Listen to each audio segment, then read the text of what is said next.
Assalamualaikum warahmatullahi wabarakatuh. Halo sahabat Kabiza. Sebagian masyarakat masih menganggap bahwa pesantren hanyalah tempat belajar ilmu agama dengan metode klasik serta tidak terbuka dengan persoalan dunia. Dan bisnis tentu saja dianggap sebagai persoalan duniawi. Namun tidak menutup kemungkinan bahwa pesantren juga mampu mengembangkan bisnis dan unit usaha untuk menopang kemandirian pesantren. Tentu tetap sesuai dengan prinsip-prinsip syariat Islam. Salah satunya, Pondok Pesantren Modern Darushifa Al-Fitrah Yaspida Sukabumi ini nih. Untuk tahu lebih lanjut, yuk ikutin kita terus bersama saya Rizky di Kabiza Fast News.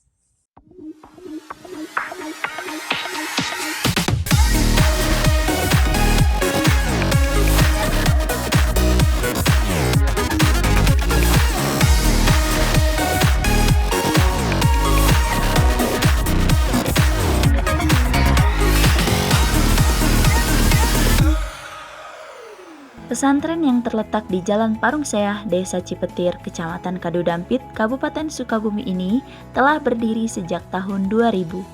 Memiliki 9 komponen pendidikan yakni SDIT Yaspida, SMPIT 1 Yaspida, SMPIT 2 Yaspida, MTS Terpadu Yaspida, Madrasah Aliyah Plus Yaspida, SMA Plus Yaspida, SMKT 1 Yaspida, SMKT 2 Yaspida, serta Perguruan Tinggi Institut Agama Islam Sukabumi. Pesantren Darushifa Al-Fitrah Yaspida Sukabumi mampu menjadi salah satu pesantren terbaik di Sukabumi.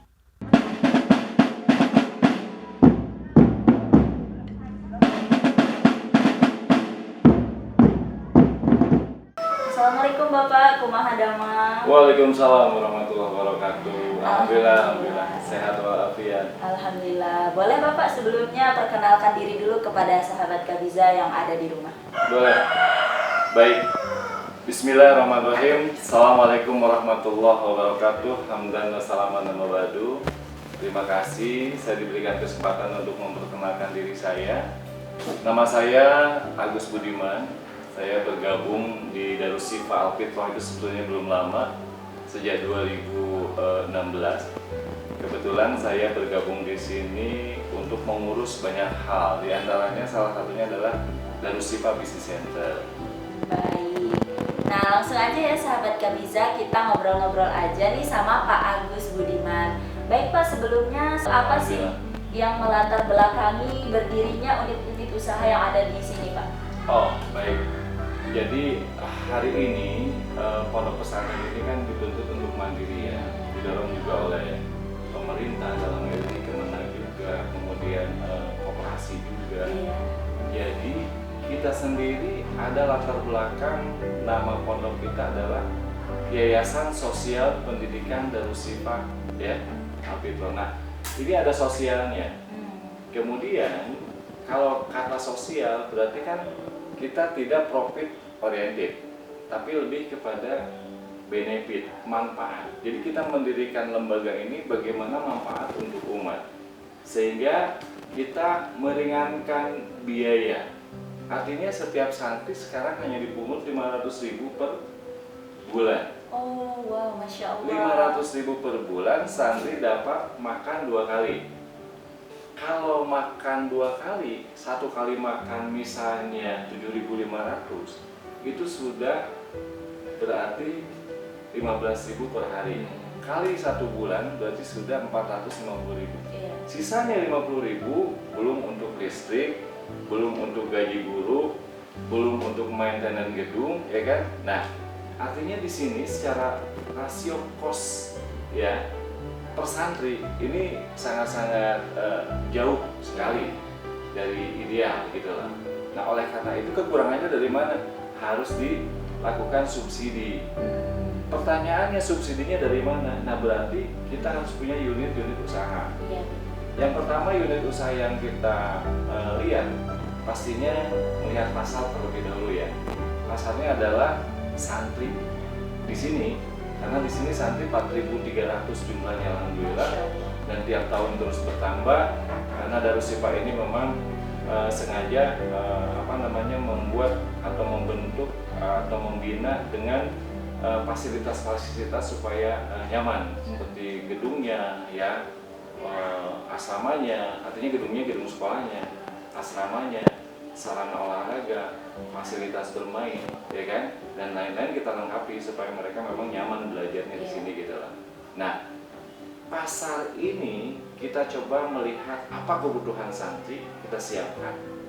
Misalnya pertama dari dia sabunnya, kebutuhan sehari-harinya, kita siapkan ada yang disebut dengan Darussipamat. Itu sama persis contohnya kalau boleh saya sebut dengan Alfamart, Indomaret, nggak kalah saing kita.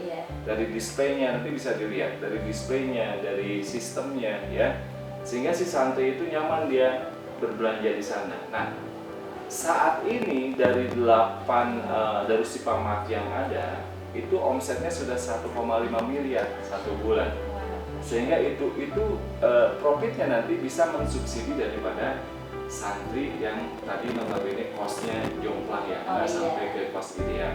Karena hari ini mungkin kalau kita lihat kosnya bisa harus 800 sampai 900 ribu per santri untuk fasilitas yang sama dengan kita gitu, makan 2 kali ya, bahkan SMP laundry gratis ya kan, udah include 500 ribu itu seperti itu. Nah, kita melihat pasar itu kebutuhan. Kedua, kita melihat juga selain santri ada karyawan di sini, ada guru yang jumlahnya 392 di sini. Nah, itu kan mereka ada yang tinggal di sini, ada yang pulang. Tapi semua berkebutuhan untuk kayak seperti sembako segala macam. Maka kami mendirikan penggilingan padi juga.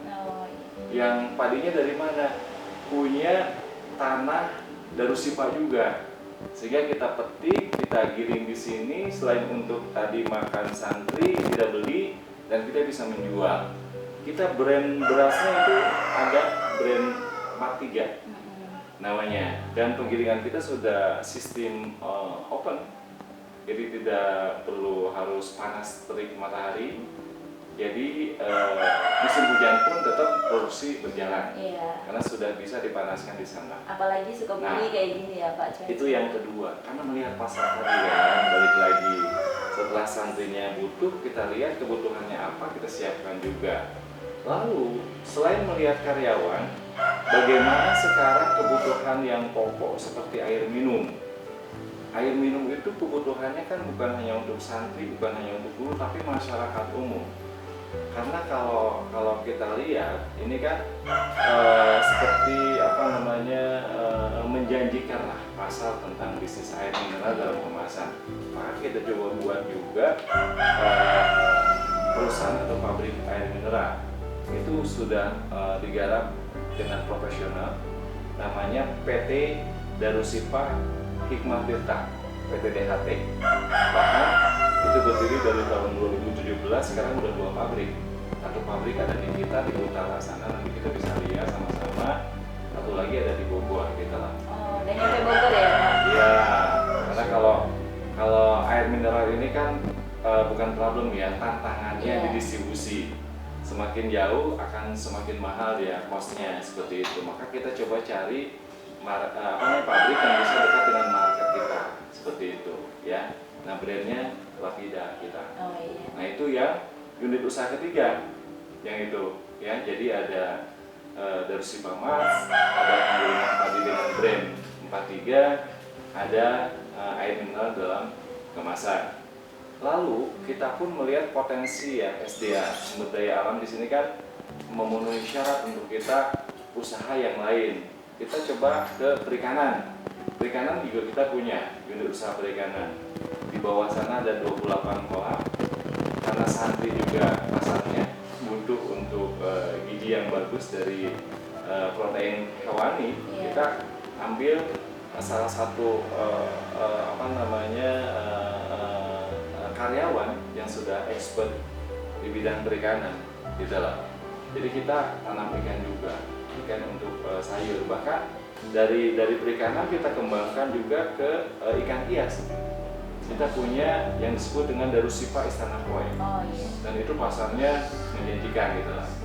Itu dari perikanannya sudah dikembangkan ke ikan hias yang kita breeding di sini. Bukan hanya membeli yang sudah jadi, tapi kita udah ternak di sini seperti itu. Nah, kemudian kita lari ke peternakan sekarang, ya. Jadi kita punya unit bisnis yang kelima ini ya, peternakan. Peternakannya ada sapi, ada peternakan ayam telur, ada peternakan ayam potong. Oh, ada 3 ya, Pak? Ada 3, betul. Peternakan ayam potongnya ada di sebelah utara di atas pabrik air mineral. Peternakan ayam petelurnya ada di bawah di dekat sapi, nanti kita bisa lihat ya, seperti itu. Nah, ini unit ini kita coba diberikan wadah, namanya ya Darushifa Business Center ini. Setiap bulan mereka ada laporan, setiap bulan kita koordinasi, setiap bulan kita evaluasi, kemudian setiap bulan juga apakah harus ekspansi tentang marketnya kemana. Selalu kita seperti itu yang di ujung kita laporkan ke pimpinan pondok pesantren, seperti itu. Nah, sebagai penutup nih Pak, Ya. di era yang sekarang ini ada nggak pesan-pesan buat para pemuda mungkin yang ada di rumah yang sedang menonton tentang gimana caranya membangun usaha yang supaya bisa sukses seperti pesantren Darushifa Al-Fitrah ini, Pak? Baik, ini pertanyaan yang menarik ya. Sebenarnya kalau kita bicara agak luas, ya Indonesia ini kan SDA-nya Masya Allah ya, Iya. sumber daya alamnya. Tinggal bagaimana SDM-nya, ya. Siapa sih SDM? Ya tentunya kita, terutama kaum muda. Karena kan pemuda hari ini pemimpin di masa depan, ya kan? Mereka bisa belajar sekarang apa itu entrepreneur kalau menurut saya. Iya. Jadi jiwa entrepreneurship, ya kan, santri kita bangun. Automatically pemudanya juga ya harus memang memiliki jiwa entrepreneur, jiwa usaha. Karena sebenarnya usaha itu kan mudah dilakukan. Ya, tentang cara usaha hari ini kita dunianya sudah era industri 4.0 ya. Jadi dunia dalam genggaman, di gadget itu ilmu usaha banyak. Iya. Ya, maka saya sering bilang bahwa usaha itu bukan bagaimananya, bukan how-nya, tapi yang paling penting adalah when, kapannya, dan kapan itu ada niat dan semangat. Nah, makanya hari ini tinggal bagaimana semangat entrepreneurship, ya kan, jiwa-jiwa muda ini untuk melahirkan pengusaha-pengusaha yang bisa membuka peluang kerja untuk ke depan. Ya, kita coba lihat sekarang bagaimana di Cina, bagaimana di Jepang, ya, itu budaya entrepreneur sangat tinggi gitu lah.